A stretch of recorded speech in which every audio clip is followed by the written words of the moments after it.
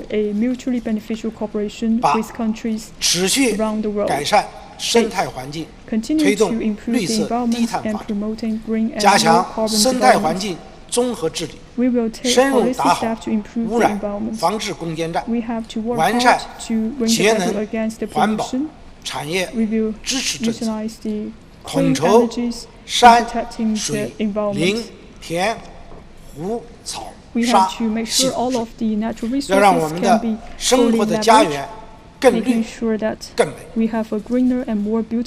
有序推进碳达峰、碳中和工作，落实碳达峰行动方案，立足资源禀赋，坚持先立后破，统盘谋划，推进能源低碳转型，加强煤炭清洁高效利用，推进绿色低碳技术研发和推广应用，加快形成绿色生产生活方式。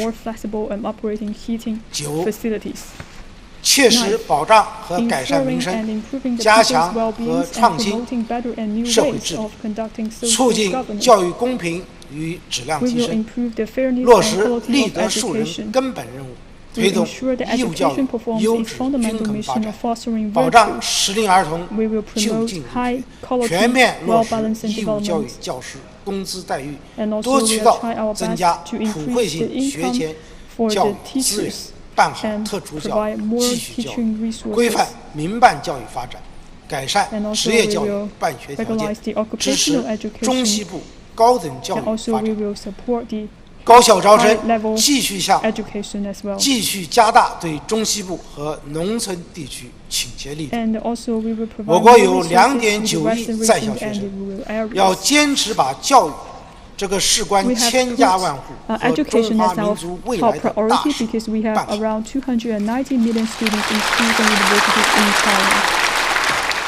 提高医疗卫生服务能力，居民医保和基本公共服务经费人均财政补助标准分别在提高30元和5元，完善跨省异地就医直接结算办法，逐步提高心脑血管病、癌症等疾病防治服务保障水平，加强罕见病用药保障，健全疾病预防控制网络，支持中医药振兴发展，推动优质医疗资源向市县延伸，使群众就近得到更好医疗服务。加强社会保障和服务，适当提高退休人员基本养老金和城乡居民基础养老金标准，做好军属、退役军人和其他优抚对象优待抚恤工作，积极应对人口老龄化，优化城乡养老服务供给，完善3孩生育政策配套措施，将3岁以下婴幼儿照护费用纳入个人所得税专项扣除、专项附加扣除，加强民生兜底保障和遇困群众救助，努力做到应保尽保、应助尽助，继续保障好群众住房需求，坚持房子是用来住的，不是用来炒的定位，支持合理住房需求，稳地价、稳房价、稳预期，因城施策促进房地产业良性循环和健康发展，丰富人民群众精神文化生活，培育和践行社会主义核心价值观，繁荣新闻出版、网络影视、文学艺术、哲学社会科学和档案等事业，深入推进全民阅读，扩大优质文化产品和服务供给，建设群众身边的体育场所、场地设施，促进全民健身、蔚然成风，促进社会治理共建。共治共进，促进人民安居乐业、社会安定有序，创新和完善基层社会制度，支持社会组织、人道救助、志愿服务、公益慈善等健康发展，严厉打击拐卖妇女儿童犯罪行为，坚决保障妇女儿童合法权益，健全老年人、残疾人关爱服务体系，完善信访制度，提高防灾减灾和应急救援能力，落实安全生产责任和管理制度，加强社会治安综合治理，建设更高水平的平安中法治中。各位代表，面对新的形势和任务，各级政府要全面贯彻党的19大和19届历次全会精神，深刻认识2个确立的决定性意义，增强4个意识，坚定4个自信，做到2个维护，自觉在思想上、政治上、行动上，同以习近平同志为核心的党中央保持高度一致，坚持依法行政，深化政务公开，加强法治政府建设，依法接受同级人大及其常委会的监督，自觉接受人民政协的民主监督，主动接受社会和舆论监督，加强审计统计监督，支持工会、共青团、妇联等群团组织更好发挥作用，坚持不懈推进全面从严治党，深入开展党风廉政建设和反腐败斗争，加强廉洁政府建设，巩固党史学习教育制度。政府工作人员要自觉接受法律监督、监察监督和人民监督，始终把人民放在心中最高位置，无愧于人民公仆的称号。应对困难和挑战，各级政府及其工作人员必须恪尽职守，勤政为民，领先聚力抓发展，保民生，坚持发展是第一要务，必须全面贯彻新发展理念，推动高质量发展。要锲而不舍落实中央8项规定精神，时而不息纠治四风，特别是形式主义、官僚主义，坚决反对敷衍应付、推诿扯皮，坚决纠治任性用权，工作方法简单粗暴，要始终把人民群众安危冷暖放在心上，查实情、办实事、求实效，及时回应民生关切，坚决严肃处理漠视群众合法权益和严重实责问题。要充分发挥中央和地方2个积极性，尊重人民群众首创精神，防止政策执行一刀切、层层加码，持续为基层减负，健全激励和保障机制，支持广大干部敢担当善作为，全国上下臂力同心，苦干实干，就一定能够创造新的发展业绩。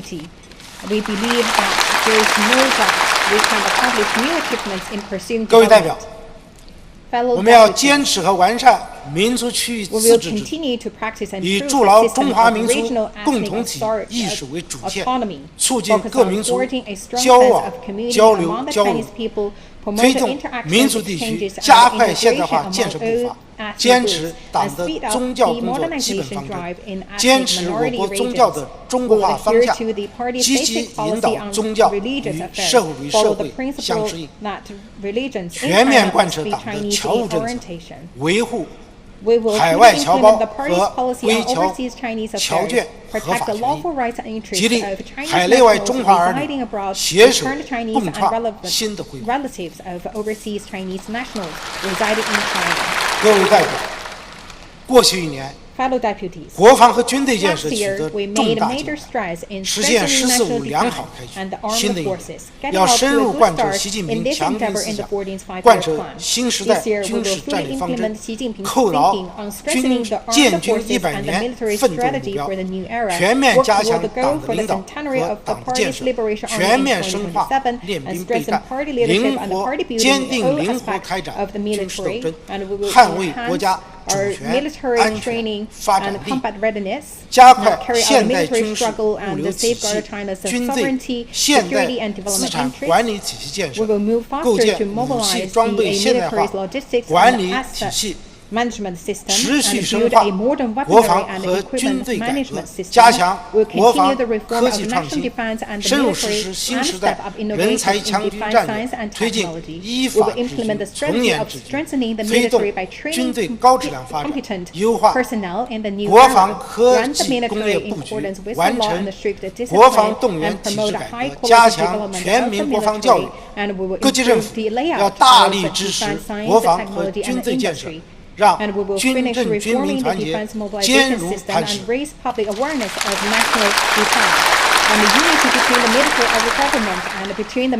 各位代表，我们要继续全面准确坚定不移贯彻一国两制、港人治港、澳人治澳、高度自治的方针，落实中央对特别行政区全面管治权，坚定落实爱国者治港、爱国者治澳，全力支持特别行政区政府依法施政，支持港澳发展经济、改善民生，更好融入国家发展大局，保持香港、澳门长期繁荣稳定。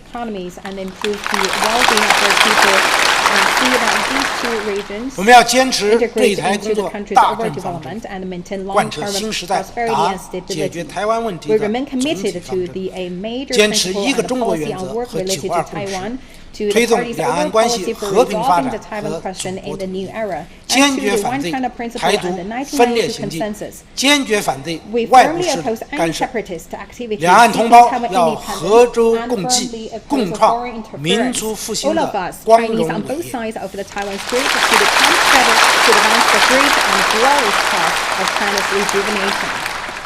各位代表，我们要坚持独立自主的和平外交政策，坚定不移走和平发展道路，推动建设新型国际关系，推动构建人类命运共同体，推进落实全球发展倡议，弘扬全人类共同价值。中国始终是世界和平的建设者，全球发展的贡献者，国际秩序的维护者，愿同国际社会一道，为促进世界和平、稳定与发展繁荣做出新的更大贡献。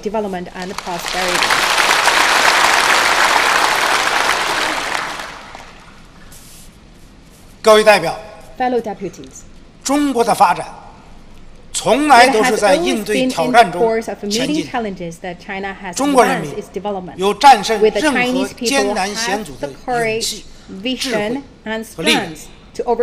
我们要更加紧密地团结在以习近平同志为核心的党中央周围，高举中国特色社会主义伟大旗帜，以习近平新时代中国特色社会主义思想为指导，攻坚克难，砥砺奋进，努力完成全年目标任务，以实际行动迎接党的20大胜利召开，为把我国建设成为富强、民主、文明、和谐、美丽的社会主义现代化强国，实现中华民族伟大复兴的中国梦，不懈奋斗。